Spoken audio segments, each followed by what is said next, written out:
Okay, hi guys. I was wanting to come back to show you the little corner pockets that I had spoken about. And previously on the junk journal vampire that I did not too long ago, the flip through, I had spoken about the nesting uh, dies. Now this is in a Hobby Lobby bag, but I did not get it at Hobby Lobby. I got this at Tuesday morning. Now, what I wanted to show you was I felt bad because I went looking for them online and trying to find them so that I can give you the name of them and everything, and that didn't work out. But anyway, if you find them, you could basically find whatever design you like. The reason I bought these is because it was Tuesday morning, it was super cheap, and then I liked the star, the little star that goes around. And that's what I played with in the vampire journal. So then this is the big one. You cut out the big one. And then it could be this way. And then you can put the middle one in the middle. And that's how I used it in the vampire book. You can play around with it, but I used a lot of layers to get the effect that it has on that vampire journal. And it was so tricky to get this to go back again to where it could go exactly the way it was. So what I ended up doing was having cut two at the same time. And then if you remember, the vampire journal had the red in the back, and then I went ahead and I just cut this one, which is the middle one, and I layered it. Of course, this one had a lot of layers also. I layered it to go in between. See, you have to mess with it if you don't cut it at the same time and try to get it straight. And then, yeah, I went from there. So then on top of this one, and you can probably do it with any nesting dies that you get. I mean, it doesn't have to be this one. I just wanted to let you know what type of dies I used. And then this middle part here was what I did here. And I'm showing you in different colors so you can see the difference, but I used it all in black, and then the back black and silver, and then the back was red. And then this is separate. This one is separate from this one. This one comes like this. And this is by Tim Holtz, these two. And this is what I was telling you. It's a little folder. It cuts and embosses at the same time. This is like my favorite. I use them for everything because you can cut them out in different colors and get different effects, and it's just gorgeous. I love these little thingies because look how pretty it comes out. It's just, I don't know if you can see it there. It's just gorgeous. And the little one, it cuts two at the same time. And then what I did was just layer it. I layered that. But of course, I did a lot of these and a lot of these. I put them one on top of the other so that this could look like it was in the book. It was an effect I was trying to come up with, and it came out beautiful, I think. And then if you cut it in different colors, of course you could keep going down the line. You put this one inside of this one, and get a totally different effect. I wanted to show you the silver so you can see you can get a bunch of different looks out of one set of dies. That was the point that I was trying to make, because when I go to buy dies, I don't like to buy a bird or a cross, or I like to buy different shapes, especially nesting stamps, nesting dies, excuse me, because you get a lot more for your money. You can, like I said, this you can use it as a doily without You can use it as a doily, or you can go ahead and do the different layers with other dyes and use it 1,000 other ways and make it your own design. And I thought that was really cool. It even comes with a little itty bitty one for the middle, but I hardly ever use that, so I just taped it to the inside of the paper bag, plastic bag, sorry.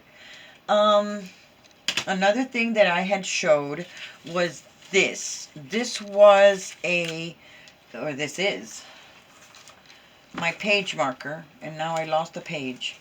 This is, because this is my most recent, here we go, my most recent journal that I made also from scraps, trying to get rid of them.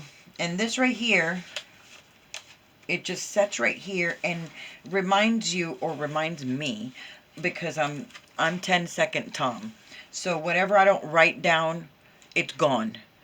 So I made these. This is, of course, is not my design. This is somebody else's design, and I made it my own. These are called page markers, and I thought it was really, really cool. And this is also made from scraps. Because it helps me out a lot, like in a book, in a dictionary, when I'm doing research and notes. I have, like I said, I have different journals for different things, and whenever I put it down, I don't want to forget, because you know how when you flip back the page, you're like, ugh, you spend so much time looking for the page. So I put these on it where it sticks out. I put the little lace to where it stands out, and I can easily find where I was at. So this is super simple. This is, and you can do whatever paper you have. You use your scrap, you use whatever you want. So then you cut out triangles, however size triangle you want. You score it. I've already scored it for you. You score here, and you don't need to do this if you don't want to. You score, flip it, score. So then, I like to cut this off because it removes bulk right here. You cut that off. You score this down.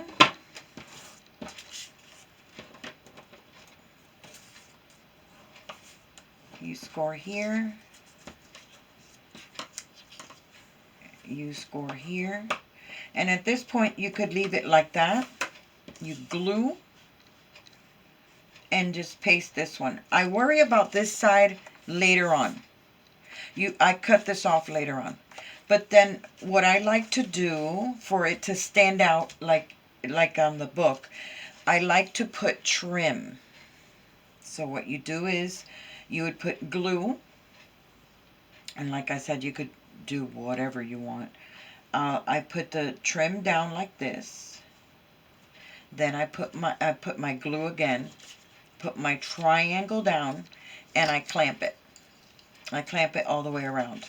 Whenever that's dry, you can worry about cutting the bottom part, because then you have no problem. See, don't worry about leveling this side first. You worry about this side first, that it comes good in contact. Then what this helps with is when you put it on your page, you can go ahead and see where it is that you left off. At the same time, I like to put little borders. I'll show you, like here, like little pieces of paper where I can use it in different books. If it's in my journal, if it's in my research, if it's in my notes, I can put on here research, notes, scraps, wherever it is that I'm reading or doing. I have different ones for my different books. Now this one is basically the same thing. This is a bag. Here, this is the bag.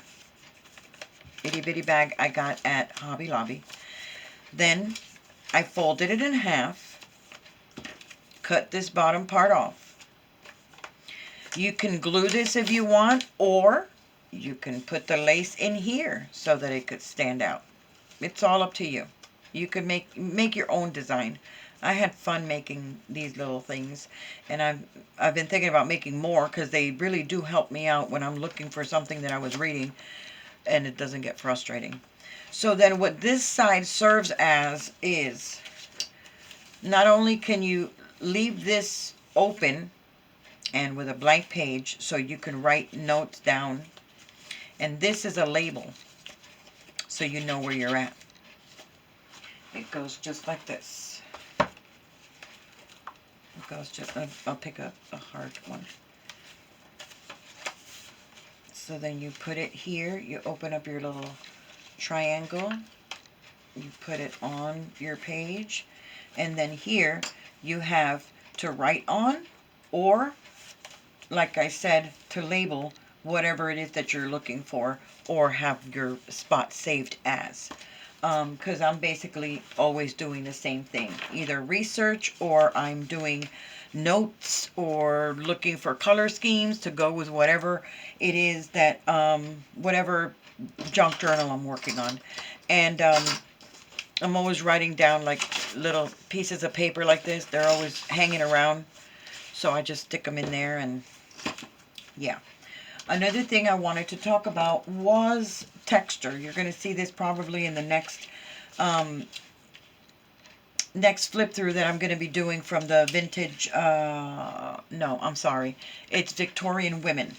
I used a lot of era things, and when I did the research, I realized they have a lot of cluttered and bulky stuff, but at the same time, I saw on pictures that they had these pretty, you know, little flurries and things all over the walls, and I wanted to mimic it.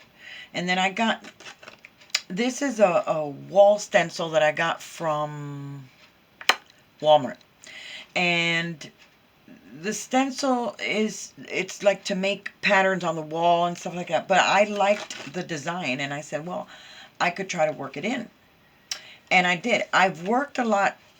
I don't buy gesso. I don't buy any of that stuff that's made for scrapbooking because I find it too expensive. And then I used to be a painter for many, many years. I was a house painter. I worked in construction, and I know a couple of things about products that go on wall. Well, the drywall is made out of paper, so if it's made for a wall, I can use it on regular paper.